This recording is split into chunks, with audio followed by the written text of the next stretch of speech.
Pernah nggak kamu bertanya-tanya, kok bisa ya banyak banget orang Tionghoa yang sukses secara finansial? Padahal, banyak dari mereka yang merintis dari nol, dari kondisi yang serba terbatas. Ada yang mulai dari gerobak kecil di pinggir jalan, buka toko kelontong di garasi rumah, tiba-tiba beberapa tahun kemudian, sudah jadi pemilik perusahaan besar. Gimana cara mereka melakukannya? Apa sih rahasia yang mereka pegang erat-erat sejak kecil? Nah, hari ini kita akan bongkar tuntas rahasia-rahasia itu, lengkap dengan trik praktis yang bisa langsung kamu coba. Ini bukan soal keberuntungan, tapi soal pola pikir dan kebiasaan yang sudah teruji selama berabad-abad. Yuk, kita mulai. Rahasia pertama, dan ini yang paling fundamental, adalah pola pikir kaya. Tapi, kaya di sini bukan cuma soal punya banyak uang, ini tentang cara berpikir. Sejak kecil, anak-anak Tionghoa diajarkan satu filosofi sederhana. Uang kecil adalah akar dari uang besar. Mereka pantang meremehkan keuntungan 1.000-2.000 perak atau usaha yang kelihatannya sepele. Bagi mereka, yang terpenting adalah aliran uang terus bergerak, sekecil apapun itu. Makanya, jangan gengsi memulai usaha kecil. Mau jualan gorengan, buka jasa titip, atau jadi reseller, yang penting jalan dulu. Fokus utamanya adalah pada cash flow, bukan cuma keuntungan besar sesaat. Mereka juga terbiasa berpikir jangka panjang. Kesuksesan itu maraton, bukan sprint. Rahasia kedua yang bikin kaget, mereka hidup sederhana, bahkan ketika sudah kaya raya. Coba perhatikan, banyak pengusaha Tionghoa sukses yang penampilannya biasa saja. Bajunya sederhana, makannya di warung pinggir jalan, kendaraannya pun nggak selalu yang paling mewah. Kenapa? Karena mereka tidak menghabiskan uang untuk pamer. Mereka lebih bangga punya tabungan atau aset yang besar daripada penampilan yang mencolok. Triknya, terapkan gaya hidup minimalis. Belajar bedakan mana keinginan, mana kebutuhan. Saat dapat gaji atau keuntungan, utamakan menabung dan investasi dulu sebelum belanja. Prioritas mereka jelas, membangun kekayaan, bukan memamerkan kekayaan. Selanjutnya, rahasia ketiga, mengutamakan bisnis, bukan gaji. Dalam budaya mereka, ada keyakinan kuat bahwa bisnis adalah jalan menuju kebebasan finansial sejati. Sedangkan gaji adalah jalan menuju kenyamanan sementara. Gaji itu membuatmu aman, tapi seringkali membatasi potensimu. Bisnis, meskipun penuh risiko, menawarkan potensi pertumbuhan yang tak terbatas. Itulah sebabnya, mereka selalu mendorong anak kinania untuk belajar berdagang sejak dini. Nggak heran kalau kita sering lihat anak-anak ikut menjaga toko orang tuanya. Trik yang bisa kita tiru, mulai bisnis kecil apapun. Gunakan gajimu sebagai modal untuk merintis, bukan untuk upgrade gaya hidup. Belajar membaca peluang pasar di sekitar kita, sekecil apapun itu. Rahasia keempat adalah manajemen uang yang super disiplin. Ini bukan sekadar hemat, tapi punya sistem yang jelas. Biasanya ada 3 pilar utama. Pertama, simpanan wajib, minimal 20-40% dari penghasilan harus langsung disimpan dan tidak boleh diganggu-gugat. Kedua, modal usaha. Sebagian uang selalu disisihkan khusus untuk diputar kembali, untuk memperbesar skala bisnis, atau menambah barang dagangan. Ketiga, dana darurat. Mereka sangat anti bergantung pada utang. Jadi, dana darurat ini wajib ada untuk mengantisipasi hal-hal tak terduga. Cara praktisnya, coba buat 3 rekening terpisah.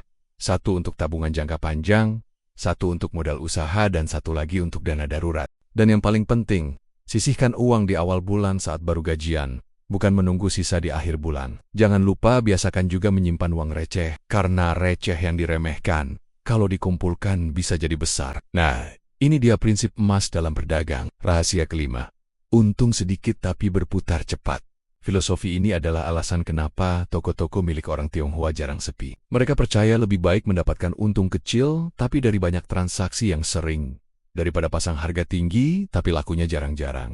Kenapa strategi ini ampuh? Karena harga yang wajar membuat pelanggan senang dan terus kembali. Perputaran barang yang cepat juga berarti modal tidak mandek. Triknya, jangan pasang harga terlalu tinggi. Fokus pada volume penjualan. Berikan pelayanan yang cepat dan ramah, sehingga pelanggan merasa nyaman, dihargai, dan akhirnya menjadi pelanggan setia. Rahasia keenam, keluarga adalah tim bisnis. Perhatikan deh, banyak bisnis keluarga Tionghoa yang menjadikan rumah sebagai pusat operasional. Semua anggota keluarga terlibat, dari yang paling tua sampai yang paling muda.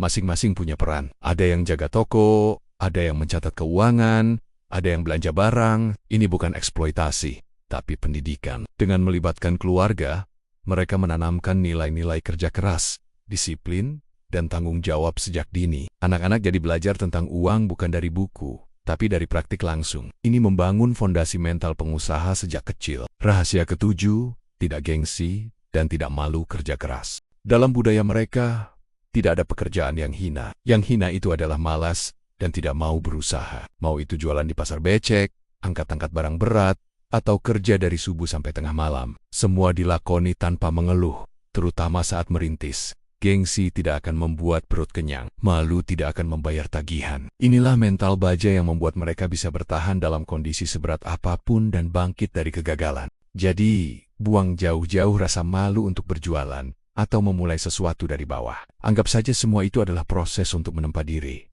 Rahasia ke-8 adalah membangun relasi. Mereka tidak hanya menjual barang, tapi membangun hubungan jangka panjang. Ada pepatah yang mereka pegang. Kalau pelanggan suka, mereka akan kembali. Kalau pelanggan percaya, mereka akan membawa teman-temannya. Inilah kekuatan dari mulut ke mulut yang sebenarnya.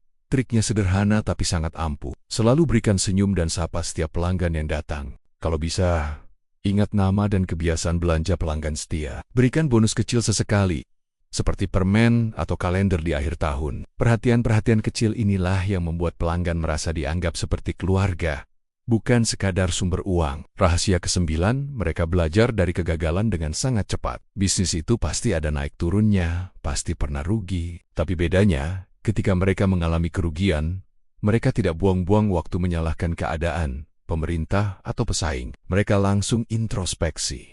Mereka akan duduk, menganalisis data dan mencari tahu, kenapa bisa rugi, produk mana yang tidak laku, strategi apa yang salah. Setelah menemukan jawabannya, mereka akan segera memperbaiki, atau bahkan tidak ragu untuk menutup usaha yang gagal dan membuka usaha baru lagi.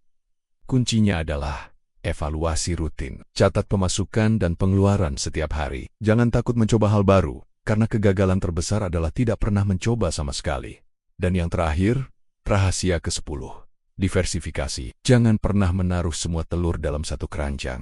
Ketika satu bisnis sudah mulai stabil dan menghasilkan keuntungan, mereka tidak akan berleha-leha. Mereka akan langsung memikirkan cara untuk membuka keran pendapatan baru. Kenapa? Karena mereka sadar betul bahwa tidak ada bisnis yang selamanya aman. Pasar bisa berubah, tren bisa berganti. Bisa dengan membuka cabang baru, menambah jenis usaha yang berbeda, atau menginvestasikan sebagian keuntungan pada aset lain seperti properti atau emas. Intinya, jangan pernah bergantung pada satu sumber penghasilan saja. Jadi, kesimpulan utamanya apa? Menjadi kaya ala orang Tionghoa itu ternyata bukan soal keberuntungan atau keturunan. Ini murni tentang cara berpikir dan kebiasaan yang dibangun secara konsisten. Disiplin dalam mengelola uang, kerja keras tanpa kenal gengsi, hidup sederhana, pintar memutar uang, berani memulai bisnis sejak dini, dan membangun relasi yang baik. Prinsip-prinsip ini universal. Siapapun, termasuk kamu dan saya, bisa meniru pola kesuksesan yang sama jika kita mau mempraktikannya dengan sungguh-sungguh. Semoga wawasan ini bermanfaat ya. Kira-kira dari 10 rahasia tadi, mana yang paling ingin kamu coba terapkan duluan? Coba tulis di kolom komentar ya. Terima kasih sudah menonton. Jangan lupa like, subscribe, dan sampai jumpa di video berikutnya.